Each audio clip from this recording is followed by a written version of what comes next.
Hi everyone, I wanted to talk quickly through Assessment 2, Site Analysis and Design Principles. Subtitle is Reimagining Chatswood, and I've just put in brackets there as in Chatty's Wood, because some researchers told me it was named after a woman called Charlotte, and they used to call it Chatty, and it was Chatty's Wood. There are lots of trees there. So the project weighting is the assessment's worth 45%, let's see if I can move that somewhere else, of the total for the course, and it's going to last up to the end of week 6. Sorry, I've written week 4 there. Week 6, it's due Sunday, March 30th at 8 p.m. and you'll present it the following day on Monday, March 31st. You'll have 10 minutes to present in class. I'd call it an active research collaboration site. So it's the fragmented public spaces in Chatswood along a reimagined green spine. And this comes from conversations with Willoughby City Councillor John Moratelli, who will meet on our site visit, Willoughby City Council Urban Design Specialist Will Robertson, who is in fact a landscape architect but works there as their urban design specialist, facilitated by landscape architect David Martin, who's also a local resident. And we're also a little bit in conjunction with UNSW's staff member, urban planner Benjamin Driver. He is running, I think it's an undergrad and postgrad studio with a focus on the wider Chatswood area. And he's got 8 of his postgrad students, it should say postgrad students, working on the wider precinct. So we overlap a little bit, but not really. We may hear from them over the next few weeks. The key delivery points, there'll be an A3 slideshow. The submission file name is their name, analysis and principles. We need a PDF. It'll be a 10-minute slideshow. It's about a 15 to 25 page limit. I'll show you an example of last year's one in a week or two. Each person will determine how many slides is appropriate to explain the scheme within the strict 10-minute time frame. All pages must use footnote referencing and refer to the course outline for that. You do not need to add a plagiarism form. Accepting the submission statement in Moodle is enough. Please use the dynamic spelling tool in InDesign to ensure correct spelling. And all pages must be word searchable. Components that are not word searchable will receive a 5-mark penalty. So assessment 2. Assessment 2 introduces you to 2 key skills. Number 1, provocative scenario testing. And number 2, site analysis that leads to a detailed rationale. Let's call it design principles for the subsequent design process. So let's just step back to that first point, scenario testing for landscape architects. As landscape architects, it's essential to challenge and redefine briefs related to public spaces. Scenario testing is a valuable tool for this process, and we're going to apply it to the site in Chatswood. A site overview. Our site, our green spine, is located between the mother tree and Gofra costata, which we will see tomorrow, and just beyond the old guard pines to the Croquet Club. It spans approximately 570 metres in a straight line. Some would say as the crow flies is an Australian expression, and about 660 metres as a walking corridor. So that's taking in the kind of turns and twists of that length. The site also includes adjacent streets and public spaces between, and it's good to have a map for this, but you'll get a sense of it tomorrow on the site visit, between Bertram Street, Albert Street, Parkside Lane, Orchard Road, and specific areas linking to the Croquet Club, specifically the periphery of the cricket oval and the underpass that goes through over to the Croquet Club. These will be shown on the site visit. Scenario groups. You're all going to be divided into 3 main scenario groups, each focusing on a different approach. So group 1 will be about 9 students, and you'll retain the existing car park structures with possible additions or adaptive reuse. Group 2, there'll be 8 students. You'll partially demolish the existing car park structures, incorporating partial adaptive reuse.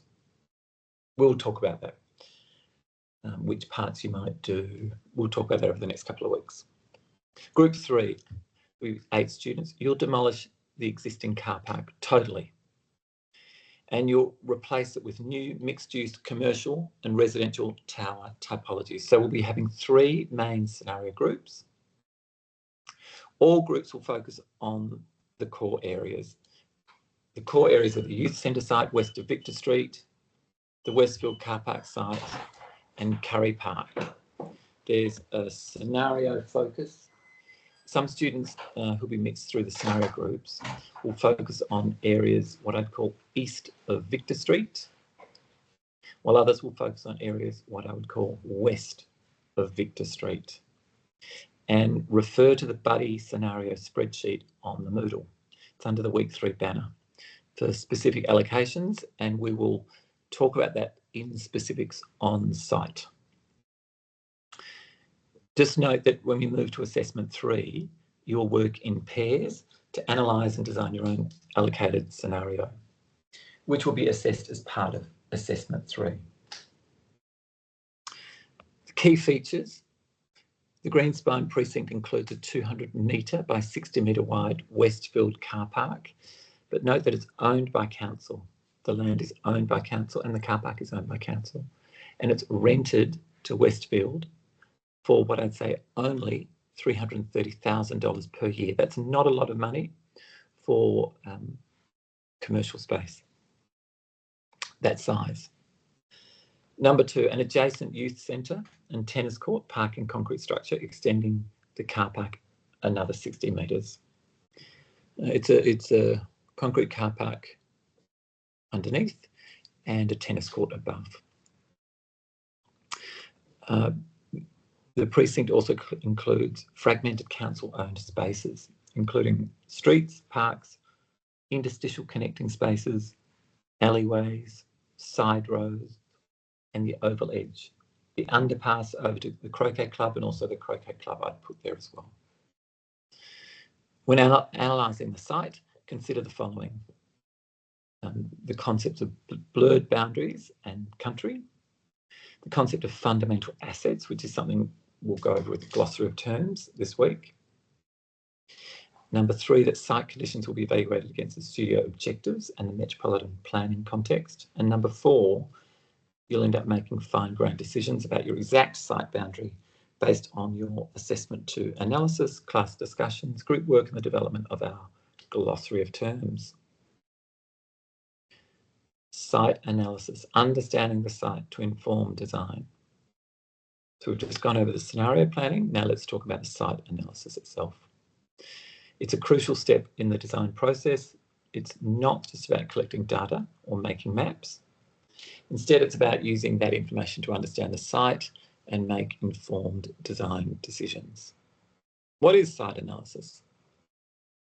It involves mapping the physical conditions of the site, such as the urban context, topography, edge conditions, vegetation, and microclimates. You're all master's students, so you should have a good idea of this. Studying the site's history and cultural context, identifying patterns and relationships between different site elements, and using this information to inform design decisions. And why is site analysis important? It's because it helps you understand the site's unique character and challenges, helps you identify opportunities and constraints, and I would say, and fundamental assets, helps you make informed design decisions that respond to the site's conditions, and it helps create a design that's sustainable, respectful, and effective. How do you conduct site analysis? Well, to conduct it, you start by visiting the site and collecting data and mapping the site's physical conditions. You research the site's history and cultural context. You analyse the data and identify patterns and relationships. Why are things there? What do they mean to each other? Use this information to inform your design decisions, and you continuously refine and iterate your design based on your analysis. Iterate means to try it again, repeat what you're doing and change it. So it's design development with iterations, with continual worked up new possibilities. Analysis purpose. The relevance and purpose of analysis is that it is a method of investigation to tease out issues, opportunities, and constraints. These all become design opportunities, and we'll begin to use the term fundamental assets to help in giving a hierarchy to this information. Why is something important? And who's it important to? Humans? More than humans? What stands out? What's changeable? What's unchangeable? What can be modified? What's important for your public realm proposal? What's important for you as a professional landscape architect? How can you let the site speak? And that reference comes from the American landscape architect and academic Beth Meyer. How can you let the site speak? What has the site got to say? If you found something else out, what do you do with it? A further question becomes the so what? So what? What if you find something, what does that mean? Analysis components, there are 7 interrelated parts to this analysis phase listed on the following page. Should be clear how the analysis has informed the principles. In short, this is our analysis and therefore these are our goals. The items in each component below are the minimum required and you may need to extend your research. Some of this information can be found in the Leganto reading list, and all sources for information should be properly referenced as per the requirements in the course outline. Focus on your site as per the Buddy Excel list. Number 1 of the 7 interrelated parts to the analysis phase. Number 1 is accessibility and open space. You'll do it in diagrams.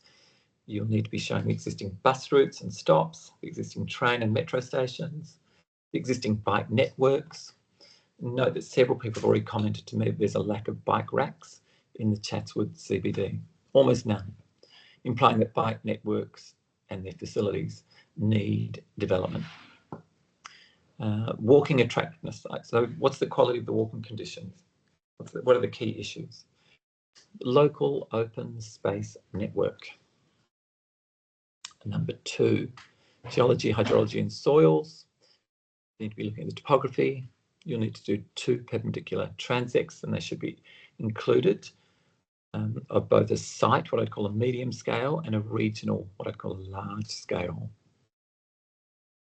You'd need to be looking at the geology and soil types, the vegetation communities, both what's existing, but the pre-existing of clearing. Map and identify existing trees and relevant layers of plant communities. Consider doing an understory mapping and a middle layer canopy mapping. What is there? There may be a very large gap in those layers. You need to look at the water catchment of both a site and regional scale, that medium and large scale. Where is the water? What's underneath? The stormwater, where does it go? How much stormwater falls on the site yearly and monthly? You need to look at the history and culture. What's the Indigenous history? What's the demographic social settlement history? What's the built form history and the key qualities in relation to the public domain? You need to be looking at the urban context. This will be both a research, a diagrammatic, and you'll need a SketchUp model of the site also. You need to look at zoning, the built form controls, and we can adjust to fit this into your scenario with the Urban Planning Studio. We'll talk to Benjamin Driver. We'll map the surrounding area with 2 blocks in each direction of your site, so we need to see just a little bit bigger than the site. The surrounding land uses and public spaces, what actually exists within the 2 blocks in each direction. What are the major development proposals? And you'll have to adjust this a little bit to fit your scenario you've been given. What are the edge interfaces? Show it in plan and section diagrams to explain current and future interfaces to the site. What's the current amenity and structure and uses? You could look over that, what I'm going to call the Priscilla reading. The author was Priscilla, from week 2. Hours of activation of surrounding uses, diagram to explain uses to the edges and hours associated with these uses. We'll look at a short video probably in week 4.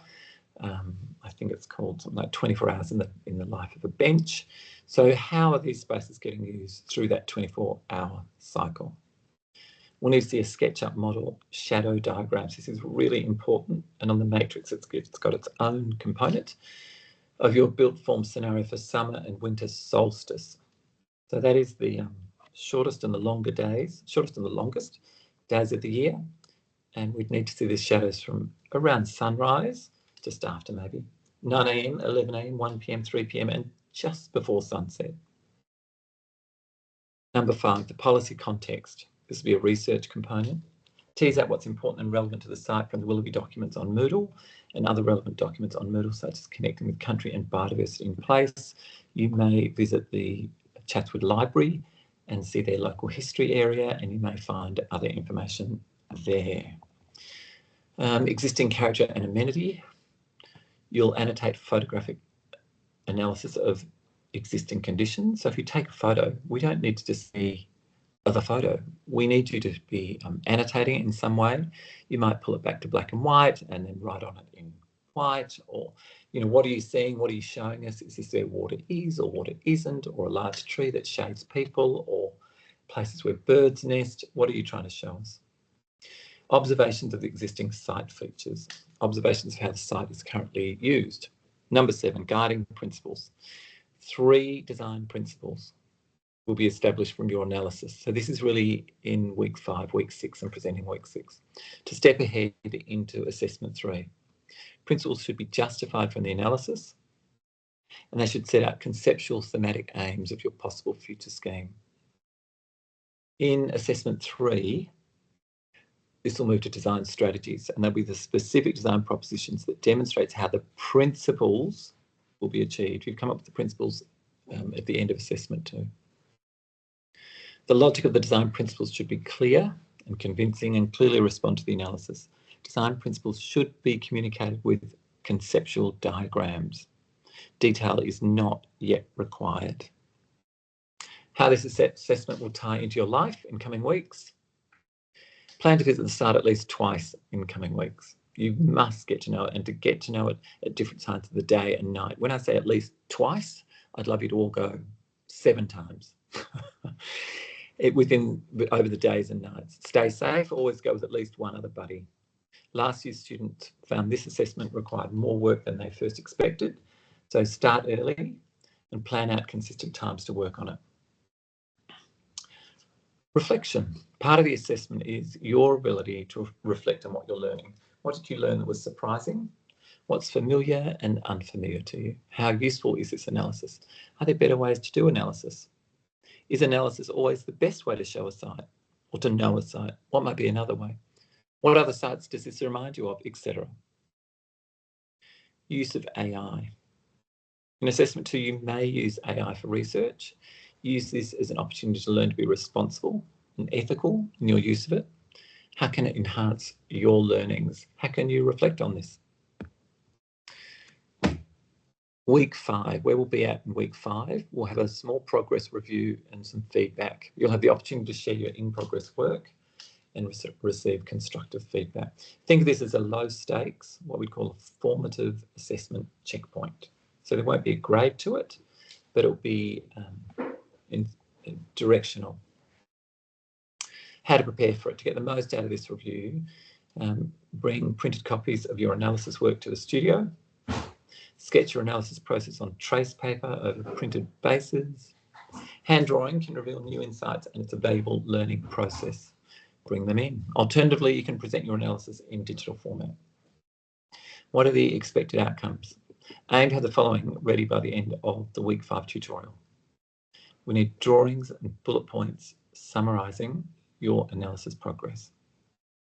That review, the week 5 review, is a chance to get feedback, refine your work, and ensure that you are on track to meet the project's objectives.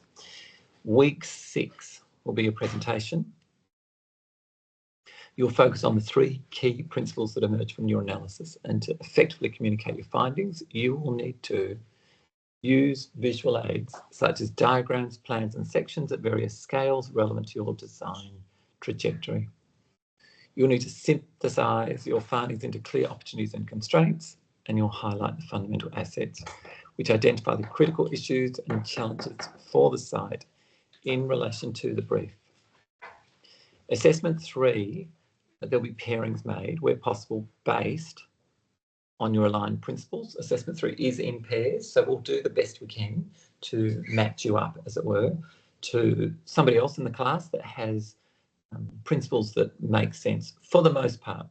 They may not completely align, but we will adjust to fit at that time. This will enable you to collaborate with peers who share similar design approaches and principles. You'll need to create an effective standalone presentation. And a standalone presentation should clearly communicate your message without needing additional explanation. And to achieve that, use visuals really strategically, incorporate explanatory diagrams to illustrate key points, use text in a graphic, concise manner to support your visuals, and try and ensure that each drawing has a clear purpose. If you're going to put a drawing up, make sure it's telling us something, make sure it's telling us something new and that it's meaningful to your proposal. Communicate your investigation process and findings. Utilise graphics to show your investigation process and findings. You might employ illustrative arrows, lines, symbols to engage the viewer. Focus on the key messages. Identify the key points you want to emphasise. Use it. This is a suggestion to use larger text for key messages or call-outs, and ensure each slide has a clear takeaway message or a so what. I'm showing this. Why am I showing this? Because of this reason. I'm showing that. Why? Because of that. I showed this. So what? Why did you show it? Because I'm trying to show this, or I'm going to use that, or I'm going to focus on this. Best practices for text, use concise, punchy sentences instead of paragraphs.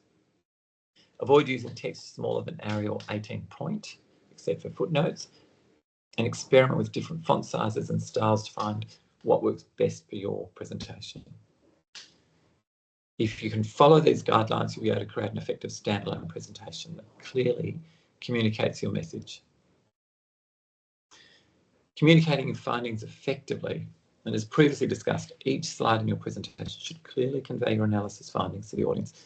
And this is often referred to as the so what factor. Why did you show that? Aha. You're explaining that. Moving beyond data presentation. For instance, simply presenting data on tree locations, for example, and species is not enough. You need to explain the significance of this information. So what challenges or design opportunities arise from this data? There's a really big tree. I think it's 50 years old. I think we should keep it or look after its root zone, or we should design understory, or we should have apartments that look into the top of the canopy. What are the design opportunities? How does this relate to other aspects of your analysis? The importance of standalone presentations. Developing effective standalone presentations is a valuable skill, especially competition entries, especially for community and council exhibitions, which we are proposing we will have. It will be City Council. We'll talk about that later in the term. And especially for public presentations where you won't be present to explain your work. So by focusing on clear and concise communication, you'll be able to create presentations that effectively convey your message, even if you're not there. Lastly, note that part of the assessment is about being creative and realising there is no one way to do things. So test, play, create, and design. I will attach the matrix at the end of the assignment, and you can have a read through it online. That's it for now. I will see you tomorrow, and if you've had a chance to listen to this, that would be great. Bye for now.